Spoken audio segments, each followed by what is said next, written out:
Next हमारा topic है component of an ecosystem. Component हमने इसके इंट्रोडक्शन के अंदर भी डिस्कस किए हैं कि कंपोनेंट दो हैं, एक है लिविंग और दूसरे हैं non living.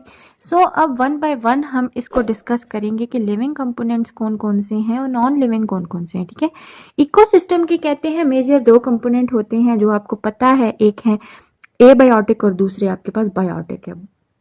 Both these are equally important for the proper functioning of the ecosystem. दोनों का जो रोल है वो इंपॉर्टेंट है। ठीक है, एबायोटिक को सबसे पहले डिस्कस करते हैं। एबायोटिक जो आपके पास नॉन लिविंग जो आपके पास कंपोनेंट है इकोसिस्टम के, उनको बोला जाता है, या जिनको फिजिकल या केमिकल कैरेक्टरिस्टिक्स ऑफ एनवायरनमेंट भी बोला जाता है। ठीक है, there are physical and chemical characteristics of environment. Abiotic component of environment include sunlight, water, temperature, soil, air, humidity, pH, salinity, available of nitrogen, precipitation, etc. अब कुछ जो इम्पोर्टेंट है वो उन्होंने डिस्कस किया। सबसे पहले ज़रूरी है सनलाइट। डेफिनेटली सनलाइट तो मेजर कंपोनेंट है, एबायोटिक कंपोनेंट है, क्योंकि सनलाइट की प्रेजेंस में ही पौधे अपनी फूड प्रिपेयर कर रहे हैं, जो कि आपके पास बायोटिक हैं, जो लिविंग है। सो हमारे जो प्लांट्स हैं उनका डायरेक्ट कांटेक्ट है सनलाइट के साथ।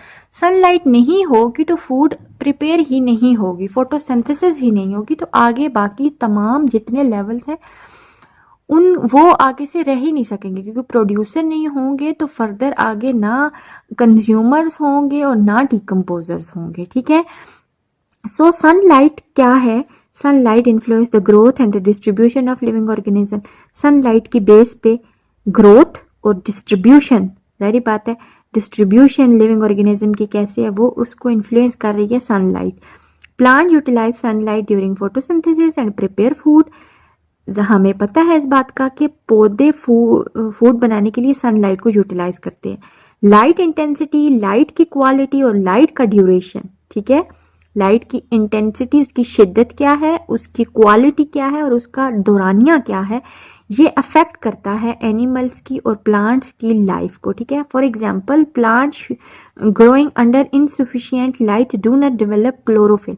अगर हम बात करें वो वाले पौधे जिनको प्रॉपर या सफिशिएंट सनलाइट नहीं मिलेगी तो वो प्रॉपर क्लोरोफिल नहीं बना सकेंगे। And very high intensity of light destroy the chlorophyll. लेकिन अगर वही लाइट बहुत ज्यादा एक पौधे को दे दी जाए तो वो उसके क्लोरोफिल को ही डिस्ट्रॉय कर देगा।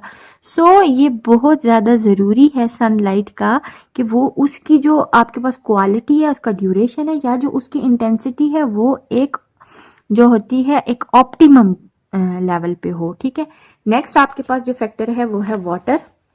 वाटर जो है वाइटल कंपोनेंट है लाइफ का। हमारे वाटर ने जो है सरफेस के ऊपर 70% हमारी अर्थ जो है वो वाटर के ऊपर है, उसका जो 70 हिस्सा पोर्शन है वो पानी के ऊपर बेस कर रहा है। ठीक है, वाटर आपके पास कहते हैं यूनिवर्सल सॉल्वेंट है। यूनिवर्सल सॉल्वेंट का मतलब ये होता है आपके पास कि ये ज़्यादातर चीज़ों को अपने अंदर डिजॉल्व कर लेता है। It dissolve minerals in the soil. ये मिनरल जो ज़मीन के अंदर मिनरल्स होते हैं उनको डिजॉल्व अपने अंदर कर लेता है, विच टेकन बाय द प्लांट। और फिर जब वो पानी पौधा एब्जॉर्ब करता है अपने रूट्स के थ्रू तो वो पौधे के अपर पार्ट्स की तरफ वो सारे के सारे मिनरल ट्रैवल कर जाते हैं। Water is one of the raw material for photosynthesis. Photosynthesis के लिए पानी का होना बहुत ज़रूरी है। ठीक है, इसके साथ साथ in desert environment water is scarce. अगर हम डेजर्ट्स की बात करें तो वहां पर पानी जो होता है वो कम होता है, therefore there are few species. इसी वजह से वहां पर डेजर्ट्स के अंदर कुछ स्पीशीज ही रहती हैं। लेकिन इसी के मुकाबले में रेन फॉरेस्ट का मतलब है कि जहां पर बारिश बहुत ज्यादा होती है। ठीक है, लेकिन अगर हम देखें रेन फॉरेस्ट में जहाँ पर plenty of rainfall throughout the year होती है, बारिश पूरा साल होती है, so it has numerous species and are full of life. तो वहाँ पर जो रेन फॉरेस्ट होते हैं वहाँ पर बहुत ज़्यादा कई स्पीशीज पाई जाती हैं और वहाँ पर पूरी की पूरी जो मतलब जगह है वो फुल ऑफ लाइफ से भरी हुई होती है। ठीक है, इसके साथ नेक्स्ट आपके पास जो कंपोनेंट है थर्ड वो है टेम्परेचर। टेम्परेचर भी बहुत ज़्यादा इम्पॉर्टेंट है। हर प्लांट का, हर एनिमल का अपना एक टेम्परेचर है जिसको आप ऑप्टिमम टेम्परेचर बोलते हो। टेम्परेचर अगर मिनिमम रखेंगे तब भी आपके पास फंक्शन प्रॉपर नहीं ऑर्गेनिज्म कर सकता, और अगर उसको मैक्सिमम पे ले जाएंगे तब भी उसके अंदर जो सेल की चीज़ें हैं वो क्या है, डीनेचर होना, एंजाइम डीनेचर हो जाएंगे, डिफरेंट फैक्टर्स जो हैं अफेक्ट होंगे। टेम्परेचर कहते हैं इंपॉर्टेंट रोल प्ले करता है in the distribution of plant and animals. ठीक है, टेम्परेचर का जो इफेक्ट है वो ग्रोथ के ऊपर बहुत ज़्यादा इफेक्ट है, फंक्शन के ऊपर और डिस्ट्रीब्यूशन ऑफ ऑर्गेनिज्म के ऊपर। The range of the temperature जो है, जो एक्टिविटी, जो लाइफ एक्टिविटी के लिए जो टेम्परेचर सूटेबल है वो है 10 से 45 डिग्री। ठीक है, इसके अलावा कहते हैं सेल में rupture if water in them is freeze at the temperature below. अगर टेम्परेचर को 0 से नीचे करेंगे तो अंदर सेल के अंदर जितने भी लिक्विड इन नेचर चीजें हैं वो क्या हो जाएंगी, फ्रीज हो जाएंगी। इसके अलावा अगर टेम्परेचर को 45 से अबव करेंगे तो आपके पास एंजाइम्स और प्रोटीन जितने भी हैं वो डीनेचर हो जाएंगे। डीनेचर होने का मतलब होता है अपनी शेप को चेंज कर लेंगे। ठीक है, इसके साथ आपके पास नेक्स्ट जो फैक्टर है वो है हमारे पास एटमॉस्फेयर एंड विंड। एटमॉस्फेयर और विंड के बारे में देखते हैं। ठीक है, atmosphere is the gaseous reservoir. Atmosphere हमें पता है गैसेस का जो एनवेलप है उसको कहते हैं अर्थ के अराउंड। इसमें 78% नाइट्रोजन होती है, 21% ऑक्सीजन, 0.04 जो है वो आपके पास कार्बन डाइऑक्साइड। नाइट्रोजन का जो कहते हैं वो बहुत ज़्यादा ज़रूरी है प्रोटीन बनाने के लिए, क्लोरोफिल, न्यूक्लिक एसिड, वाइटामिन जो है इन अ लिविंग थिंग्स के अंदर। ठीक है, some bacteria and algae present in the soil. अब ये जो नाइट्रोजन एटमॉस्फेयर के अंदर है ये कैसे आगे से एब्जॉर्ब होती है, इसको ह्यूमन बीइंग एब्जॉर्ब नहीं कर सकते डायरेक्ट नाइट्रोजन को। ठीक है, हम ऑक्सीजन को एब्जॉर्ब कर सकते हैं लेकिन नाइट्रोजन हमारी बॉडी के अंदर एब्जॉर्ब नहीं हो सकती। अब पौधे को चाहिए अपनी ये चीज़ें बनाने के लिए, तो क्या होता है, कुछ कहते हैं बैक्टीरिया और एल्गी जो होते हैं वो ज़मीन के अंदर मौजूद होते हैं, वो इस नाइट्रोजन को एटमॉस्फेयर से एब्जॉर्ब करते हैं। ठीक है, और उसको कन्वर्ट कर देते हैं नाइट्रेट्स और नाइट्राइट्स के अंदर। वो जो ज़मीन के अंदर रह रहे हैं वो प्लांट, वो ज़मीन के अंदर जो ये बैक्टीरिया और एल्गी रह रहे हैं, जब ये बैक्टीरिया नाइट्रोजन को कन्वर्ट कर देंगे तो वो नाइट्रोजन आगे से फर्दर वो प्लांट को प्रोवाइड करेंगे। प्लांट यूटिलाइज करेगा उस नाइट्रोजन को for the synthesis of protein और अदर कंपाउंड्स को बनाने के लिए। ठीक है, इसके जब आप फिर अब पौधे ने यूटिलाइज कर लिया, अब जब एनिमल्स उस प्लांट को खाएंगे तो वही प्रोटीन, वही get this protein and their nitrogenous compound.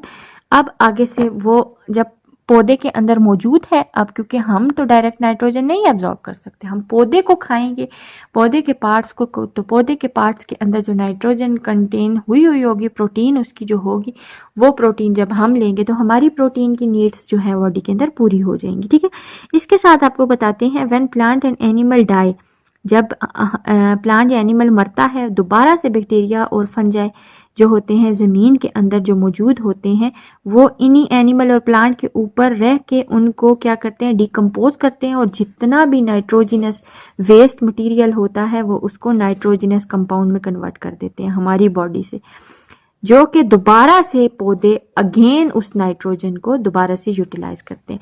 इसके साथ साथ कहते हैं कुछ बैक्टीरिया ऐसे होते हैं जो डायरेक्ट नाइट्रोजन गैस को कन्वर्ट कर सकते हैं। ठीक है, which goes back into the atmosphere। इसके अलावा क्या कहते हैं, certain other bacteria convert some part of them to the nitrogen gas। कुछ इसी जो चाहे प्लांट मरा है या एनिमल मरा है उसी के अंदर से डायरेक्ट कुछ बैक्टीरिया ऐसे भी हैं डायरेक्ट नाइट्रोजन को निकाल के एटमॉस्फेयर के अंदर गो बैक छोड़ सकते हैं। ठीक है, therefore green plant fix nitrogen in atmosphere. So इसी वजह से कहते हैं कि जो ग्रीन प्लांट्स होते हैं वो नाइट्रोजन को फिक्स करते हैं एटमॉस्फेयर के अंदर and it's level remain constant, और उनके लेवल को क्या है, कांस्टेंट रखते हैं। ठीक है, इसके साथ नेक्स्ट आपके पास आता है ऑक्सीजन के बारे में बताते हैं। वो अब आपको ऑक्सीजन रेस्पिरेशन के लिए ज़रूरी है लिविंग ऑर्गेनिज्म के लिए, जबकि कार्बन डाइऑक्साइड फोटोसिंथेसिस के लिए ज़रूरी है। इसके साथ साथ ह्यूमिडिटी, ये जो नमी होती है एटमॉस्फेयर के अंदर उसकी बात कर रहे हैं, वो भी आपके पास इंपॉर्टेंट फैक्टर है जो आपके पास ट्रांसपरेशन के रेट को जो है मेंटेन रखता है। इसके साथ साथ अगर हम देखें तो आपको ये कहते हैं it also affect the behaviour of animals. ये ह्यूमिडिटी एनिमल के बिहेवियर को भी इफेक्ट करती है। For example desert animal come out of their hides out only at the time when moisture in the air at its maximum. कहते हैं जो desert के एरिया में जो एनिमल्स रहते हैं वो सिर्फ और सिर्फ अपने हाइड आउट से अपने छतों से उसी टाइम बाहर निकलते हैं जिस टाइम पे एटमॉस्फेयर के अंदर ह्यूमिडिटी के कंटेंट्स जो हैं वो ज़्यादा होते हैं, ठीक है। इसके साथ नेक्स्ट आपके पास जो है बताते हैं the atmosphere in motion, wind के बारे में वो आपको बताएंगे कि जब एटमॉस्फेयर या जो हवा होती है वो हरकत की हालत में होती है तो उसको हम विंड कहते हैं, ठीक है। Which is important abiotic factor. Strong wind can damage bird, अगर हवा बहुत तेज़ है, ठीक है, आंधी जिसको हम बोलते हैं वो तेज़ है तो बर्ड्स वगैरह डैमेज होंगी। On the wind ward side of the produce flag form of tree, इसके अलावा आपके पास एक साइड पे जो है हवा अगर ज़्यादा होगी तो एक साइड पे दरख्तों के टोटली पत्ते एक साइड पे हो जाएंगे, फ्लैग फॉर्मेशन कर लेंगे, ठीक है। Strong wind cause soil erosion, इसके साथ साथ सॉइल की अपर मोस्ट लेयर का उड़ जाना इरोजन उसको कहते हैं, ठीक है। अपरूटेड ट्री, बाज दफ़ा दरख्त उखड़ जाते हैं।